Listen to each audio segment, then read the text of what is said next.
मन हो गया क्या कण, प्राण हो गए पांच प्राण।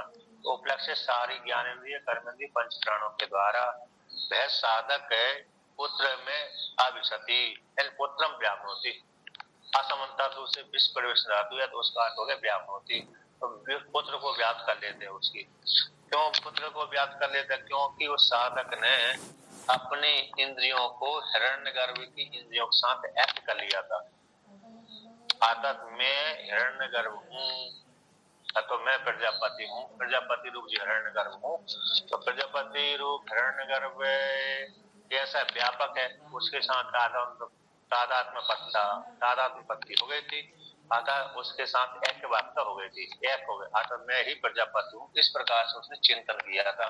तो मरने के पश्चात प्रजापति रूप फल की प्राप्ति हो गई, उसमें जाकर लीन हो। तो अब प्रजापति की इंद्रियां सारे देशों में गई हुई हैं। जो भी प्राणी है उसमें जो इंद्रिय है उसके इंद्रियों सारी इंद्रियों का संबंध प्रजापति की इंद्रियों के साथ है।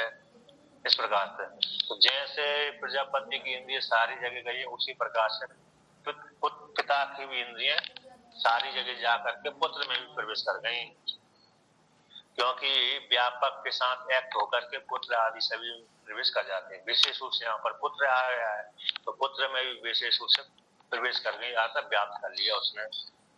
तो जब पुत्र को व्याप्त कर लिया उस पिता की इंद्रियों ने, तो इसके पश्चात आगे कहते हैं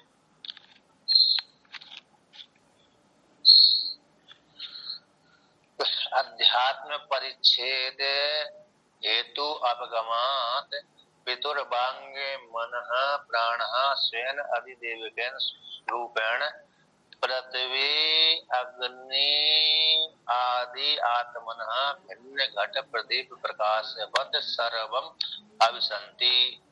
तो उसको अब विस्तार पूर्वक वर्णन करते हैं।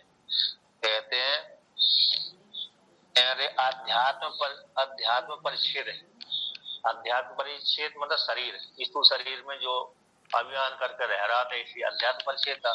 ऐसे अध्यात्म के परिच्छेद का जो हेतु था अज्ञान अविद्या परिच्छिन्न रूप से अपने आप को मानना, उस हेतु का अपगम हो जाने से, नष्ट हो जाने से, तो पिता यानी पिता की जो वाणी है, मन है, प्राण है अब अध्यात्म परिच्छेद को छोड़ करके अधिदेव भाव को प्राप्त हुए। स्वयं अधिदेव ज्ञान रूपेण, उसकी इंद्रिय आप कैसे हो गई, व्यापक हो गई, अधिदेव के साथ एक वार्ता हो गई, देवता के साथ एक हो गया।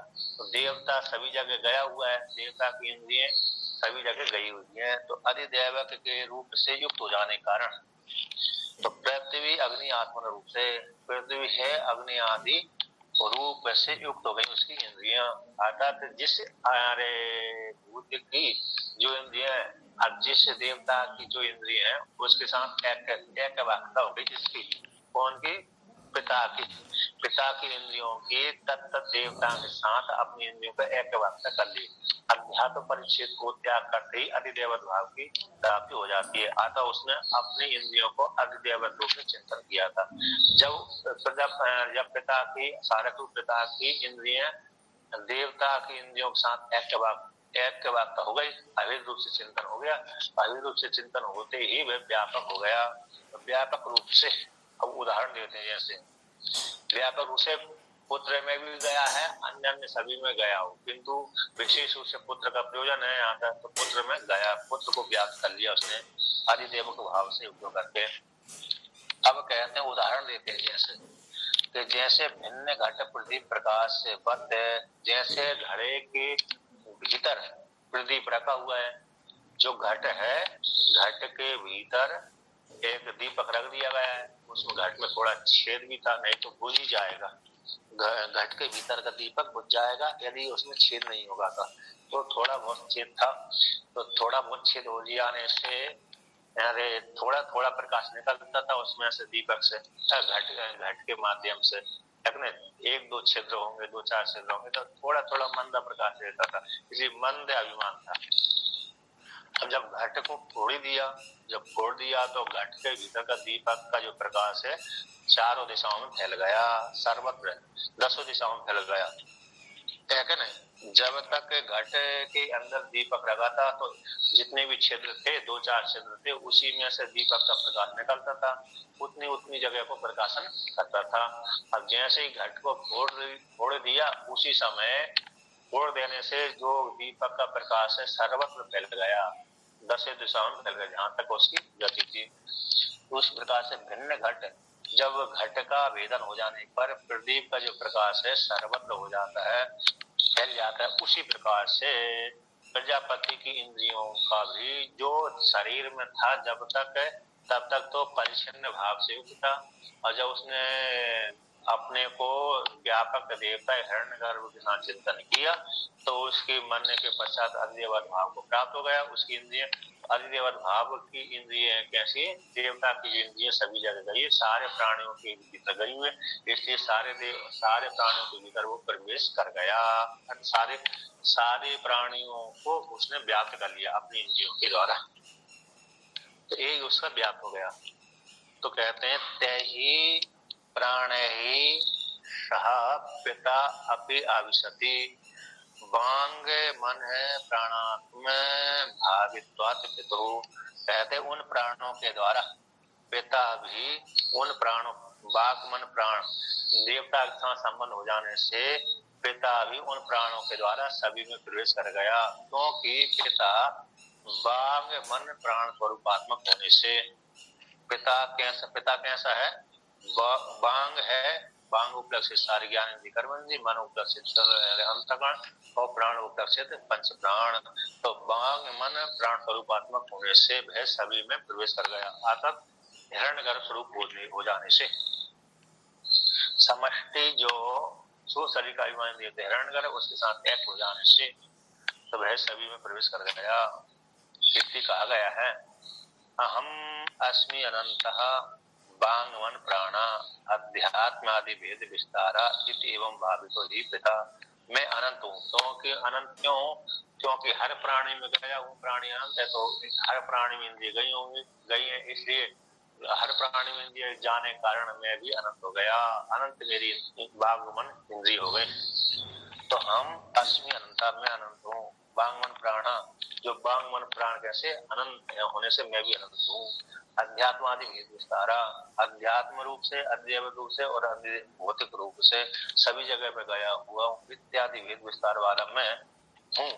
इस प्रकार से साधक अपने आप की भावना करता है, एवं भाविता ही पिता, पिता इस प्रकार से भावना करके व्यापक हो जाता है। अर्थात मेरी इंद्रिय सारे जीवात्माओं के भीतर गई हुई है, मैं हिरण्यगर्भ हूँ और मेरी इंद्रिय हिरण्यगर्भ बन करके सारी जीवात्माओं के भीतर गई हुई है। स्थूल शरीर से युक्त होकर के साथ मेरे जो पंचभूत हैं सारे भूतों में गए हुए हैं, तो विराट रूप से सभी जगह गया हुआ है, सूक्ष्म रूप से सभी जगह गया हुआ है, इस प्रकार से व्यापक बन गया वो। तो इति एवं इस प्रकार से प्रवेश कर जाता है, सभी को माप लेता है। उक्त प्रकार से वासना से वासित चित्त है। यहाँ पर टीकाकार टिप्पणीकार कहते हैं 3 नंबर में, तो उक्त प्रकार वासना से वासित चित्त वाला होता हुआ ऐसी भावना करने से सभी जगह उस जहाँ भी वासना करी थी, जहाँ भी वासना से चित्त गया था, उस प्रकार सभी को व्याप्त कर लेता। तो हमारे जगत को विषय करने वाली वासना थी, तो उसको हमने प्राप्त कर लिया उपासना के बल के प्रभाव से, अर्थात पिता ने प्राप्त कर लिया। अब आगे वर्णन करते हैं, तस्मात् तत् प्राण अनुवृत्तित्वं पितुर्भवति इति उक्तम एभिर् प्राणैः सह पुत्रम आविशति इति। तस्मात् इसी हेतु से जैसी जैसी पिता ने भावना करी थी उसी प्रकार से मरने के पश्चात वह पिता तत्त में प्रवेश कर गया। तो तस्मात् प्राण की अनुवृत्ति, तुम प्राण की अनुवृत्ति हो गई। प्राण की अनुवृत्ति कैसे हो गई, जैसे उसकी परिच्छिन्न प्राण थे अब अपरिच्छिन्न में चले गए, हिरण्यगर्भ में चले गए, हिरण्यगर्भ के प्राण सभी जगह गए हुए हैं, तो पुत्र आदि में भी गए हुए हैं। तो प्राणों की अनुवृत्ति के कारण पिता पितुर्भवति, यानी पिता इस पुत्र आदि में प्रवेश कर गया अनुवृत्ति के माध्यम से। आता मैं ही पुत्र के रूप में गया हुआ, मेरी इंद्रिय पुत्र में प्रवेश कर गई। पिता की इंद्रियां प्राण आदि इस पुत्र आदि में प्रवेश कर गए। उक्त प्रकार के द्वारा, उक्त प्रकार से कहते अध्यात्म परिच्छेद करके अधिदेवत्व भाव को प्राप्त करके फिर पुत्र आदि में प्रवेश कर गई, पुत्र आदि की इंद्रियों को व्याप्त कर लिया। तो इस प्रकार से प्राणों के साथ पुत्र में प्रवेश करता है अध्यात्म को अधिदेवत्व में ऐसे करके। तो इस आगे वर्णन करते हैं, सर्वेषां हि असौ आत्मा भवति पुत्रस्य च, क्योंकि है साधक रूप प्रजा, साधक रूप यजमान ने, जो साधक था जिसने अपने को हिरण्यगर्भ के साथ अभी रूप से चिंतन किया कि मैं हिरण्यगर्भ हूँ, मेरी इंद्रिय व्यापक है, अनंत है, इस प्रकार से चिंतन करने वाला साधक मरने के पश्चात, मरते काल भी व्यापक हो गया था और मरने के पश्चात तो उसमें जाकर लीन ही हो गया। तो ऐसा सभी का वह आत्मा हो जाता है, क्योंकि हिरण्यगर्भ की इंद्रिय, हिरण्यगर्भ सभी का आत्मा है, उसी प्रकार से हिरण्यगर्भ में जाकर के लीन हो गया, प्रवेश कर गया, इसलिए यह लीन हो जाने के कारण ये सभी का आत्मा हो जाता है। और पुत्र का भी आत्मा हो जाता है, क्योंकि पुत्र की इंद्रियों को भी इसने व्याप्त कर दिया, सभी का आत्मा भी है और पुत्र का भी आत्मा है। ये तो उत्तम भक्ति इस प्रकार से उक्त होता है। तो कहते हैं यस्य पितुर एवं अनुशिष्ट पुत्र भवति, जिस पिता का एवं इस प्रकार से अनुशासित पुत्र होता है, तो वह अनुशासित पुत्र इस प्रकार से पिता के सारे कर्तव्य को पालन करता है। तो यहाँ पर कहते हैं पुत्र का आत्मा होता है, अर्थात वह पुत्र अपने पिता के दिए हुए उपदेश का पालन करता है। तो दिए हुए पिता के आदेश का पालन करने से वह पुत्र में प्रवेश कर गया, अतः वह पिता जीवित है, पुत्र के रूप में जीवित है। यहाँ पर पहले वर्णन की तस्मात् तत् प्राणान प्राण अनुवृत्तित्व पितुर्भवति, तो प्राण की अनुवृत्ति हो जाती, पिता के प्राणों की अनुवृत्ति कैसी होती है कि पुत्र जब पिता की आज्ञा का पालन करता है, तो जैसे पिता धार्मिक कार्य करता था उसी प्रकार से पुत्र धार्मिक कार्य कर रहा है, तो मानो पिता ही कर रहा है, मानो पिता ही कर रहा है, इसी हेतु से उसकी अनुवृत्ति हो गई, पिता की अनुवृत्ति हो गई, पिता के प्राणों की अनुवृत्ति हो गई। तो कहते हैं यहाँ पर इसी हेतु से पिता ही पिता के द्वारा, पिता का अनुशासित जो पुत्र है, वह पुत्र पिता के द्वारा उपदिष्ट की हुई सारे उपदेश को पालन करता है। सो अस्मिन् एव लोके वर्तते पुत्र रूपेण नैव मृत्यु मंतव्य इत्यर्थ, वह पिता इस प्रकार से पुत्र के रूप में इस वर्तमान लोक में, पृथ्वी लोक में रहता है, न मृत्यु मंतव्य, उसको मरा हुआ नहीं जाना चाहिए। अतः पिता मरा नहीं बल्कि पुत्र के रूप में है, पुत्र के शरीर में प्रवेश करके पुत्र रूप से कार्य कर रहा है, इस प्रकार से जान लेना चाहिए। और जो पुत्र मतलब जिसने इस प्रकार की उपासना नहीं करी साधक ने, और फिर वे पुत्र साथ उपासना भी नहीं करी, और जब साधना उपासना नहीं करी तब पुत्र को अनुशासित आदि भी नहीं किया, तो फिर वो मर करके दूसरे लोक में चला गया, तो फिर उसको इस प्रकार से संज्ञा नहीं हो पाती। किंतु जो साधक उपासना करता है पर उसके पुत्र भी उसी प्रकार से साधना करता है, तो फिर मानो ऐसे पिता मानो पुत्र के रूप में जीवित है, इस प्रकार से जान लेना चाहिए। तथा श्रुति अंतर है, उसी प्रकार से दूसरी श्रुति में भी वर्णन किया गया है। ऐत्री श्रुति को संवादित, ऐत्री श्रुति को यहाँ पर वर्णन करते हैं। तो आगे वर्णन करते हैं,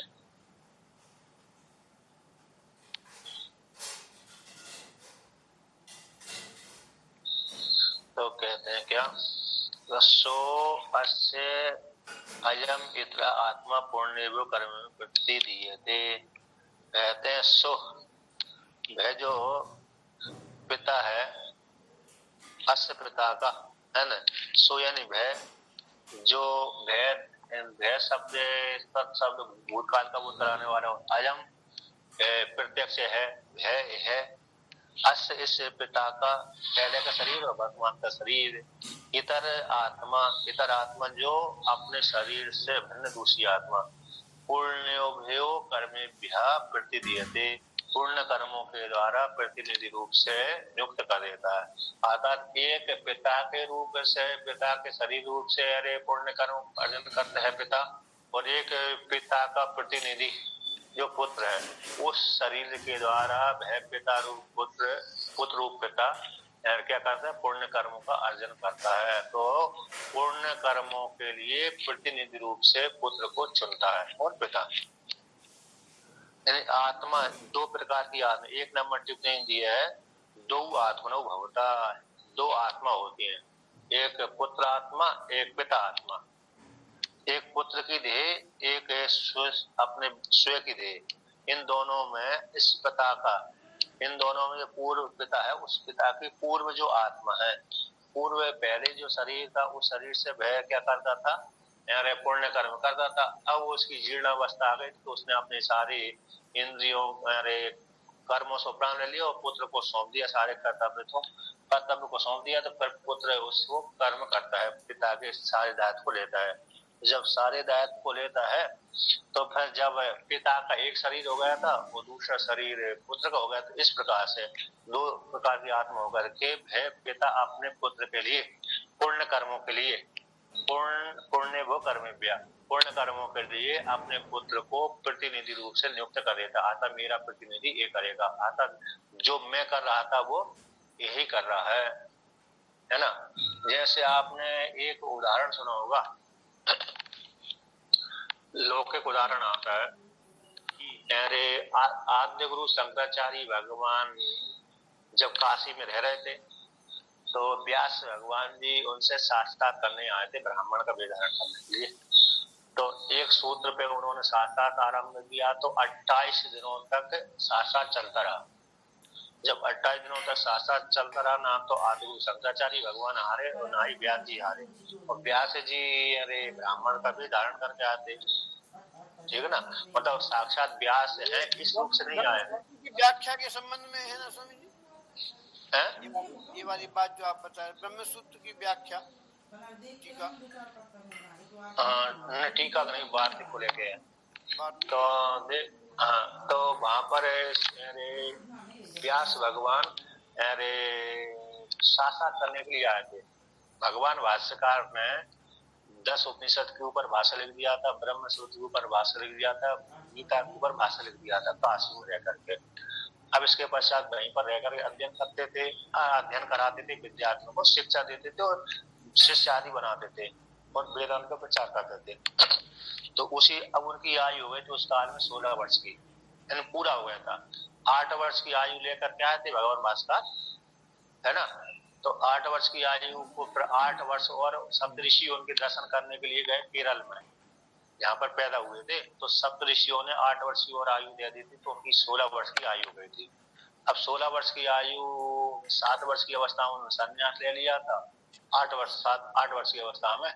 और काशी 3 साल ओमकारेश्वर में रहे, तो 3 साल ओमकारेश्वर में रहकर तो उन्होंने सारी योग साधना सीखी अपने गुरु से। तो वहां से चले फिर उन्होंने कह दिया जाओ ब्रह्म काशी में जाओ, काशी में जाकर के ब्रह्म सूत्र गीता उपनिषद के ऊपर भाष्य लिखो। ऐसे उनके गुरु गोविंद पादाचार्य भगवान ने आज्ञा दी। तो काशी में आकर उन्होंने ब्रह्म सूत्र गीता और 10 उपनिषद के ऊपर भाष्य लिख दिया। तो अब वहीं पर रह करके शिष्य भी बन गए कुछ बहुत से, है ना। और वहीं पर रहकर के वेदांत का प्रचार करते थे, ब्रह्म सत्यम जगन मिथ्या जीव ब्रह्मयो नापरा, माया नाम की कोई वस्तु है ही नहीं है। इस प्रकार से माया का खंडन आदि किया, पहले तो खंडन ही किया, फिर बाद में अरे थोड़ी देर के लिए स्वीकार कर लिया व्यवहारिक रूप से। तो अद्वैत का प्रचार किया है क्या नहीं, ब्रह्म को छोड़कर कोई दूसरा है नहीं है, ये अद्वितीय सिद्धांत है, एक वो हम द्वितीय नया नानाती किंचना। और माया तो व्यवहार मतलब कैसे व्यवहार के लिए सत्य नहीं है, अनेक वस्तु है, इस प्रकार से वेदांत सिद्धांत है। अब वहां पर रहते रहते उनकी 16 वर्ष की आयु पूरी हो गई। तो व्यास भगवान आए उनसे साक्षात करने के लिए। तो उन्होंने देखा जिस उद्देश्य से शंकराचार्य भगवान आए थे, ओंकारेश्वर में हुआ था स्वामी जी, नहीं काशी का, तो काशी दोनों व्यास भगवान ने देखा जिस उद्देश्य से इनका जन्म हुआ था उस उद्देश्य को पूरा नहीं कर पाए, है ना। तो वहां पर आए तो उन्होंने एक सूत्र के ऊपर एक सूत्र के ऊपर। हाँ आदि शंकराचार्य जब यहाँ ओंकारेश्वर में रहे और काशी में रहे तो चार पीठ की स्थापना वहाँ जाके कैसे की शुरू? अब बाद में हुई थी वो तो काशी के बाद में। तो देखिए अब बताता हूँ। तो अरे काशी में रहे, काशी में जाकर के उन्होंने अरे अध्ययन किया। 16 वर्ष की आयु है। उसी काल में व्यास भगवान ने देखा अभी प्रयोजन सिद्ध नहीं हुआ, अद्वैत का प्रचार नहीं हुआ, तो व्यास भगवान आए। व्यास भगवान ने उनसे एक सूत्र के ऊपर शास्त्र किया। तो एक सूत्र पर 28 दिनों तक शास्त्र चलता रहा।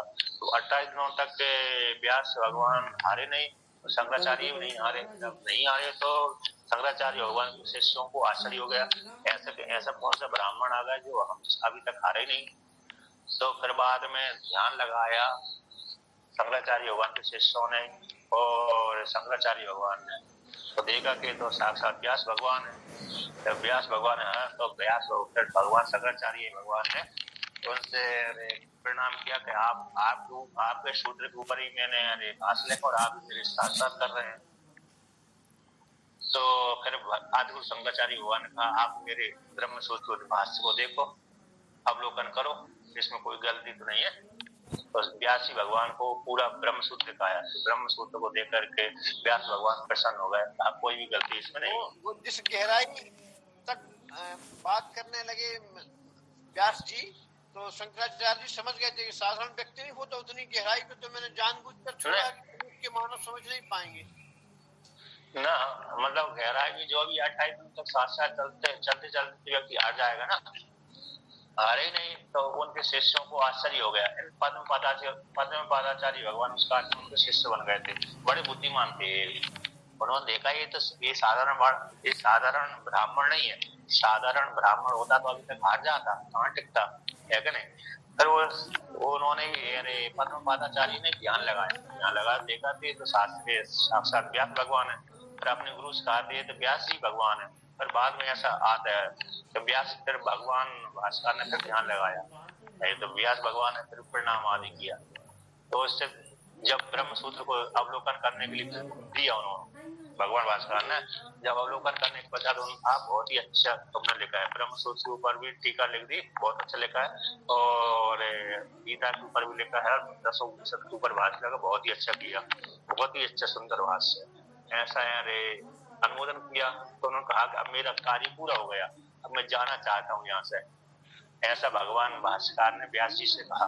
व्यास जी ने कहा कि आपका प्रयोजन तो सिद्ध हो गया, भाष्य रचना कर दी, लेकिन अभी पूरा प्रयोजन सिद्ध नहीं हुआ। पूरा जो जिसके लिए आए थे उसके लिए अभी पूरा कार्य तो मैं किया नहीं, अभी अधूरा बचा हुआ। अधूरा कौन सा बचा हुआ है? ब्रह्म सूत्र के ऊपर रचना करनी थी, वो कर दिया मैंने। उपनिषदों के ऊपर भाष्य लिखना था, वो लिख दिया। गीता के ऊपर भाष्य लिखना था, वो लिख दिया। इतना ही तो कार्य करने के लिए आया था ना। अभी जब तक तुम पूरे भारत में विजय प्राप्त नहीं करोगे तब तक अद्वैत का प्रचार नहीं होगा।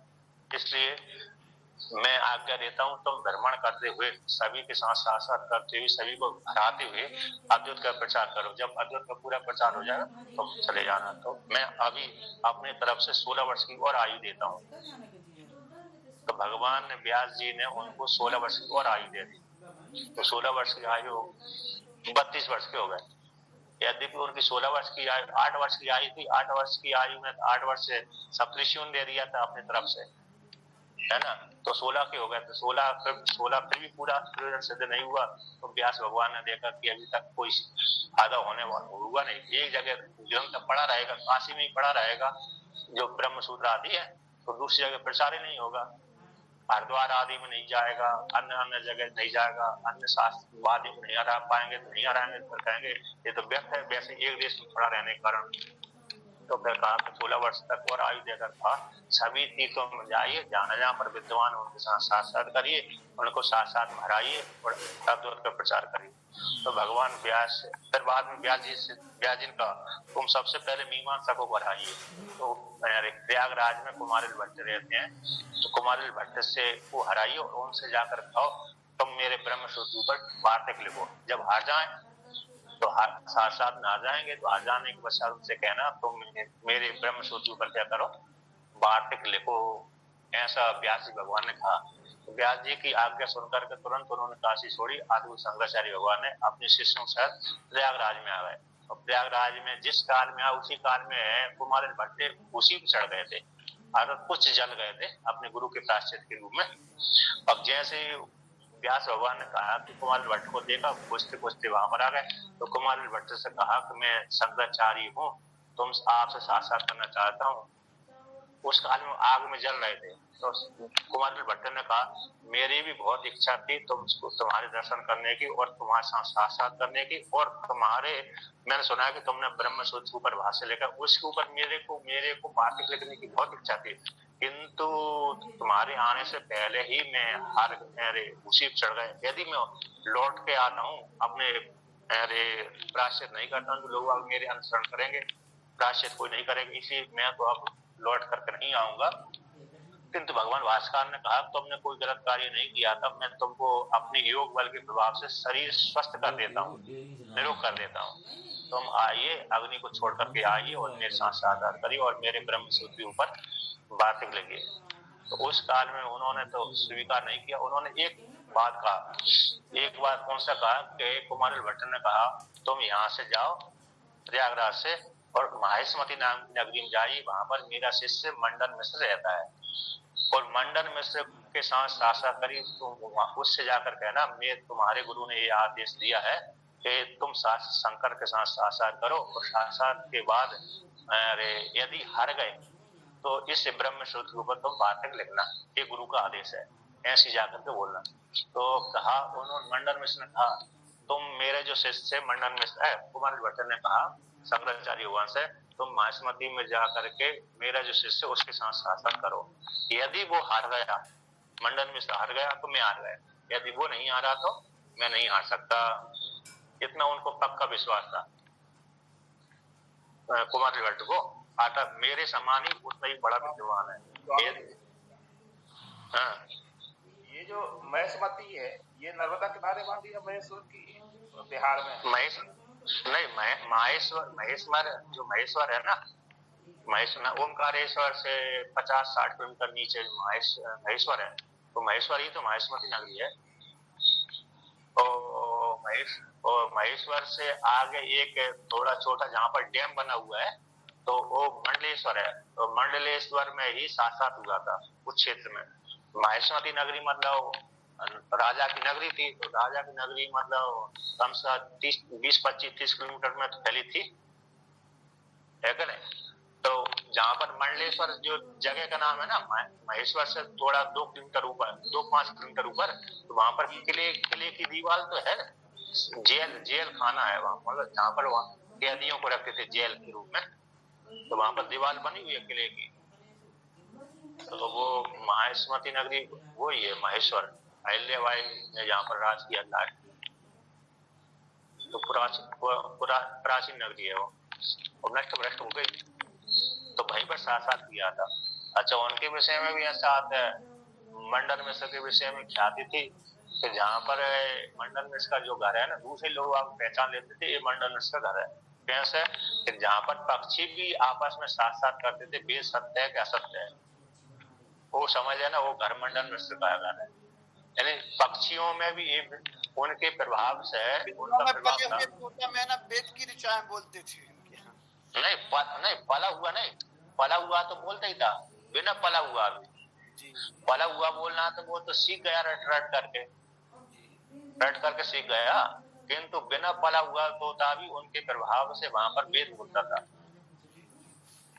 बड़े बुद्धिमान। अरे जब साक्षात है भगवान व्यास जी को आह्वान करते बुला लेते थे, जैमिनी आचार्य को साथ आह्वान किया, तुरंत आना पड़ती थी उनको। तो बुलाया था जब शास्त्रार्थ हुआ था?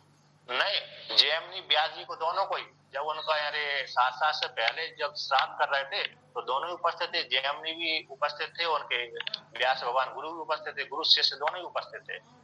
अब आह्वान करते तुरंत आ जाते थे। अब जो आह्वान करते तुरंत आ जाते, समझ लो साधारण तो होगा नहीं, है क्या नहीं? हाँ, तो ब्रह्मा जी के वो अवतार थे वो मंडन मिश्र, क्योंकि ब्रह्मा जी को किसी ऋषि ने श्राप दे दिया था। इसी हेतु उनकी जो पत्नी भारती थी वो भी श्रापित थी, सरस्वती। उनको भी श्राप दिया था, इसलिए वो अपने श्राप को भोगने के लिए मंडन मिश्र और भारती के रूप में पैदा हुए थे। तो देखिए, हाँ, तो ये जैसे मतलब मंडन मिश्र ने, मतलब कुमारिल भट्ट ने अपना प्रतिनिधि किसको माना? मंडन मिश्र को। उसी प्रकार से यहाँ पर भी पिता ने अपने पुत्र को प्रतिनिधि रूप से माना। तो मेरा जो प्रतिनिधि कौन है?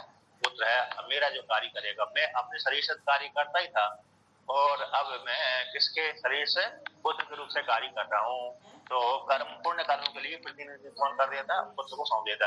आज भी तो सौंपते हैं, वही परंपरा आज भी है। आज भी हर पिता अपने जब वृद्धावस्था को प्राप्त हो जाता है ना, तब अपने बड़े पुत्र को सौंप देता है ना, बड़े पुत्र को सौंप देता है अथवा योग्य पुत्र को सौंप देता है, अथवा बिना सौंपे ही पुत्र ले लेता है। हाँ पिताजी, मैं सारे कार्य में ही करूंगा। पिताजी से कह देता है तुम अब संन्यास धारण कर लो अथवा वानप्रस्थ धारण कर लो, है कि नहीं, मेरे को अब आज्ञा दायित्व दे दो। बोलता कि नहीं बोलता?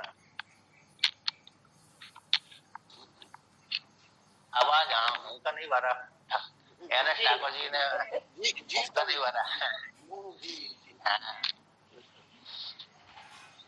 तो चलिए देखिए, प्रसंग बहुत अच्छा लगा जो आपने सुनाया। मुझे शंकराचार्य जी की जीवनी बहुत अच्छी लगती है। नहीं सही। अब यहाँ पर कहते हैं तो प्रतिनिधि रूप से वर्णन कर दिया, आगे को और कहते हैं अतः इदानीं पुत्र निर्वचनम। अब वर्तमान काल में श्रुति पुत्र के निर्वचन को कहती है। पुत्र किसको कहते हैं, है ना? पुत्र का लक्षण परिभाषा करते हैं। स पुत्रो यदि कदाचित अनेन पित्रा अक्षणया कोण छिद्र तो अंतराकृतम भवति कर्तव्यम।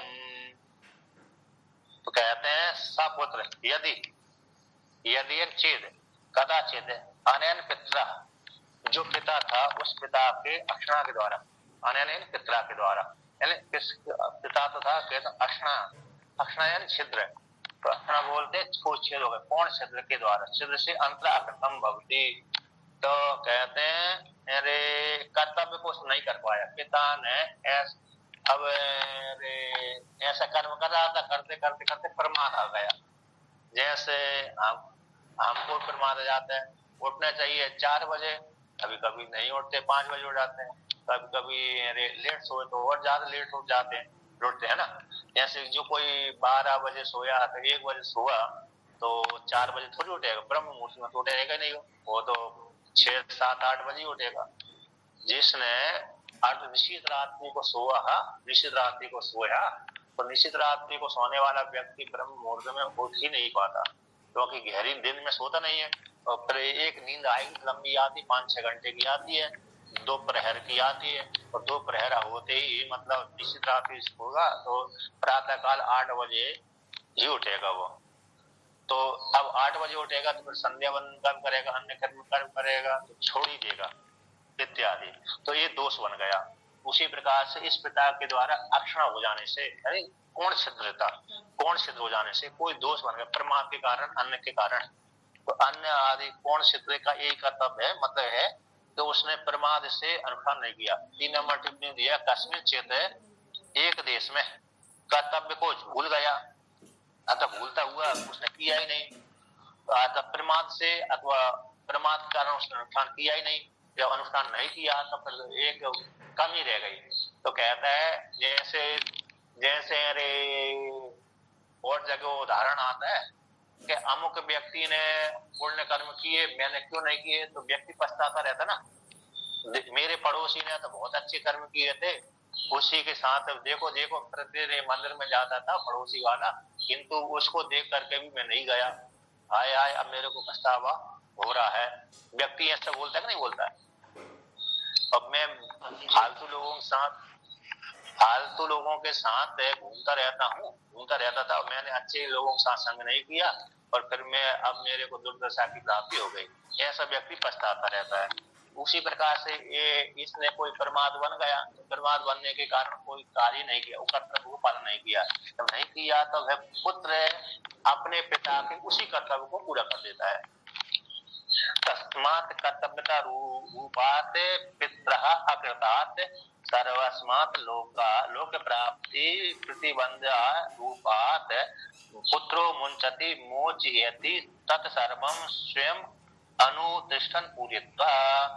जिस प्रकार से पिता ने जो कर्तव्य किए थे, कुछ कर दिए थे, कुछ नहीं कर पाए, तो ये एक छिद्र हो गया था। ऐसे कर्तव्यता रूप जो बंधन वाले थे, ऐसे पिता के द्वारा न किए जाने से, पिता के द्वारा न किए जाने के कारण ऐसे सर्वस्वात लोक प्राप्ति रूप बंध रूप से, जो संपूर्ण लोक की प्राप्ति के बंध रूप वाले थे, ऐसे वो कर्तव्य को पिता ने नहीं कर पाए। न करने के कारण पुत्र क्या करता है, उनको छुड़ा देता है। पुत्र मुंचति मोचयति, मोचयति पिता के सारे कर्तव्य जो बंधन वाले कर्तव्य थे, उनसे छुटकारा दिला देते पुत्र। अतः कैसे छुटकारा दिलाता है, तत्सर्वं स्वयं अनुतिष्ठन पूर्यत्वा, जो कर्तव्य पिता ने नहीं किए थे, उन कर्तव्य को पुत्र कर देता है। अतः पिता ने जिन यज्ञों को नहीं किया था, उन यज्ञों को पुत्र कर देता। तो कर देने के कारण तो फिर पिता को संतोष हो जाता है कि हाँ, मेरे पुत्र ने अच्छी प्रकार से मेरे न किए हुए कर्मों को भी कर दिया, पुण्य वाले कर्मों को कर दिया, तो पिता को संतोष हो जाता है। चाहे इस लोक में भी संतोष हो जाता है, और मरने के पश्चात भी यदि वहां पर जाकर के देखता रहता है ये मेरा पुत्र क्या कर रहा है, क्या नहीं कर रहा है, तो वहां पर जाकर के उसको संतोष हो जाता है कि हाँ, मेरे पुत्र ने मेरी जो नहीं किए थे कर्म, जो मैं नहीं कर पाए थे, एक कर्म मेरे पुत्र ने कर दिए। अतः उन लोगों को जीत दिया, उन यज्ञों को कर दिया। जैसे पांडु नाम के राजा को संतोष हो गया था कि मेरे पुत्र युधिष्ठिर महाराज ने क्या कर दिया, रासु यज्ञ कर दिए, रासु यज्ञ है ना, तो संतोष हो गया ना उनको। उसी प्रकार से यहाँ पर जब पिता के सारे कर्तव्यता रूप लोक प्राप्ति के प्रतिबंध रूप जो कर्तव्य थे, उनके न करने से, स्वयं के द्वारा न करने के कारण उसको बंधन प्राप्त हो रहा था। अब उस बंधन को पुत्र ने छुड़वा दिया। छुड़वा दिया कैसे, स्वयं के अनुष्ठान करके छुड़वा दिया। तो इसी हेतु से अब जब स्वयं ने पुत्र ने पिता के सारे कर्तव्य को कर दिया, करते ही वो पुत्र मुक्त हो गया, पिता मुक्त हो गया। तस्मात् पूर्णन प्रायते, इसलिए पिता के छिद्रों को पूरा करता है। तस्मात् इसी हेतु से पूर्णन प्रायते, पूर्ण के द्वारा जो पिता के छेद थे, यानी कमी थी, यानी जो कर्म उसने पिता ने पुण्य वाले कर्म नहीं कर पाए थे, जो छेद के रूप में थे, है ना, तो उन छेदों को उसने पूर्ण कर दिया। इस रूप से प्रायते पुत्र पिता की रक्षा करता है, पालन करता है। सब पितरम, सब है पुत्र पितरम, पितर को क्या करता है, प्रायते। कैस्मा, जिस हेतु से आपने पिता के कर्तव्यता को पूरा करने के कारण वह पुत्र अपने पिता का पालन करता है। इसी हेतु से तस्मात् पुत्रो नाम, इसी हेतु से उसका नाम पुत्र पड़ गया। पुत्र का भागवत में बहुत अच्छा श्लोक आता है, श्रीमद् भागवत महापुराण में। अरे याति नाम के राजा को लेकर कर, याति और पुरु को संवाद है, याति को लेकर के, और याति देवयानी शर्मिष्ठा, जब वो झगड़ा हो गया ना याति राजा में देवयानी को लेकर के, शर्मिष्ठा को लेकर के देवयानी डूब के चली गई, उस काल में ये आता है जब उसको उसके सुसर है ना, मतलब देवयानी के पिता शुक्राचार्य भगवान श्राप दे देते हैं याति को। उसमें जब बाद में जब उसने बुढ़ापा का श्राप दे देते हैं याति राजा को शुक्राचार्य, तो बाद में फिर शुक्राचार्य से कहता मेरी भोगों की इच्छा पूर्ति नहीं हुई, इसलिए आप अभी यदि आपने जो श्राप मेरे को नहीं दिया, आपने तो अपनी पुत्री को भी श्राप दिया है, क्योंकि आपकी पुत्री भी अभी भोगों की इच्छा करती है ना, तो इसलिए आप अपनी पुत्री की तरफ भी ध्यान दीजिए। तो वो जब विचार किया तो हाँ, मैंने तो उनको भी श्राप महाराज को श्राप किसने दिया था? शुक्राचार्य ने दे दिया कि तुम पहले निषेध कर दिया था। शुक्राचार्य ने कहा तुम ये शर्मिष्ठा को दासी बनाकर जब ले जा रहे हैं, शुक्राचार्य की पुत्री है ना, हाँ, तो इसको अपनी पत्नी नहीं बनाना, ऐसा पहले निषेध कर दिया था। अब बाद में शर्मिष्ठा को भी बाद में याति राजा ने पत्नी बना लिया, तो पत्नी बना लिया तो भेद खुल गया देवयानी के सामने। उसके 3 पुत्र, इसके 2 पुत्र, तो देवयानी थोड़ी चिढ़ गई तो फिर पिता के पास रूठ चली। और पिता ने देखा कि मैंने निश्चित किया था शर्मिष्ठा को पत्नी नहीं बनाना, तो उन्हें बना लिया, इसलिए तुम बूढ़े हो जाओ।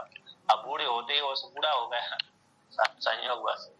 अब बूढ़ा हो गया तो फिर उसने कहा कि ये श्राप तो आपने गलत किया है मेरे को, इससे तुम्हारी पुत्री को भी घाटा है, मेरे को तो घाटा है, ये शासन तुम्हारी पुत्री को भी घाटा है, इसलिए मेरे ऊपर कृपा करो। तो फिर उन्होंने कहा जो पुत्र तुमको जवान दे दे उसको तुम अपना बुढ़ापा दे सकते हो। तो उसमें ऐसा वरदान लेकर गया तो अपने बुढ़ापा को सबसे पहले यदु महाराज को दिया। यदु महाराज जो सबसे बड़ा पुत्र था देवयानी का, उसने निषेध कर दिया स्पष्ट रूप से, मैं नहीं लूंगा। बुढ़ापे में लोग कोई ध्यान नहीं देता, ना तो बच्चे ध्यान देते, ना बच्चियां ध्यान देती, ना पत्नी ध्यान देती है, वो सब उपेक्षा करते हैं, है ना। बुढ़ा खांसी आ गया, खूब कर रहा है नहीं, खूब यदि खांसी आ गई तो कहते हैं उसके लड़कियां हमारे जो बाबा दादा आदि है वो खांसते रहते हैं, भाग यदि दादा दादी बुलाते हैं तो वो भाग ही जाते हैं पोता पोती। तो वो भी परेशान, कहते हैं कोई बुढ़ापे में कोई ध्यान नहीं देते, ना स्त्रियां ध्यान देती, ना पुरुष ध्यान देते, ना बच्चे ध्यान देते, सब कहते हैं भाग जा, इधर से चला जा, एक कोने में जाके बैठ जा, इत्यादि बूढ़े को बोलते रहते हैं। तो ऐसे दोष देकर के यदि महाराज ने पिता की जबान बुढ़ापा नहीं लिया तो श्राप दे दिए, तुम्हारी संतान राजा नहीं बनेगी। तो उस पे देवयानी का छोटा पुत्र था, उसको भी बोला तो उसने भी निश्चित कर दिया। अब शर्मिष्ठा के पुत्रों का नंबर आया, उसने बड़े पुत्र ने भी निश्चित कर दिया, उसको श्राप दे दिया। उससे छोटे पुत्र को भी बोला, बीच वाले पुत्र को बोला तो उसने भी निश्चित कर दिया, उसको श्राप दे दिया। फिर लास्ट में आए पुरु महाराज, सबसे छोटा था लेकिन गुणों में सबसे श्रेष्ठ था। उसने जैसे ही पिता ने बोला उस समय सहज स्वीकार कर लिया। उसने ये श्लोक गाया था, उत्तम चिंतितम कुर्यात् प्रोक्तकारी च मध्यमा अधमो श्रद्धया कुर्यात् अकर्ता उच्चरितम पितु। ये भागवत श्लोक का 9वें अध्याय का 9वें स्कंद का 18वें का छोटे पुत्र का स्वामी जी। हाँ, सबसे छोटा पुरु हुआ था। अलग अलग है कि एक ही है? कौन? पुरु और पुरुरवा? पुरुरवा तो अरे पहला राजा था, अरे चंद्रवंश का पहला पृथ्वी का, वो तो पुरुरवा की संतान ही तो परंपरागत ये आए हैं। पुरुरवा की वंश परंपरा में पुरु पैदा हुए। तो उसने कहा कि उत्तम चिंतितम कुर्यात्, उत्तम पुरुष तो है, और उत्तम पुत्र तो वो है तो जो पिता माता के गुरु पुत्र और शिष्य में दोनों में घटाते हैं इस श्लोक को। तो उत्तम पुत्र अथवा शिष्य उसको कहते हैं जो पिता अथवा गुरु के चिंतन करते ही सारे कार्य करते, उसको उत्तम कहते हैं। यानी पिता 4 बजे उठते हैं तो उससे पहले ठंडी का समय है तो अरे गर्म जल लाकर रख दे, यदि गर्मी का समय है तो ठंडा जल लाकर रख दे, पूजा करता है पिता तो उस प्रकार की फूल पत्ती आदि लाकर रख दे इत्यादि। तो ये उत्तम हो गया। उपरोक्त कार्य च मध्यमा, जो पिता कहता है पुत्र तू कार्य कर दे, ये कार्य कर ले तो आज्ञा मानकर कर लेता है, वो मध्यम कहलाता है। अधमो अश्रद्धया, अधम पुत्र किसको कहते हैं? पुत्र अथवा शिष्य को, जो पिता ने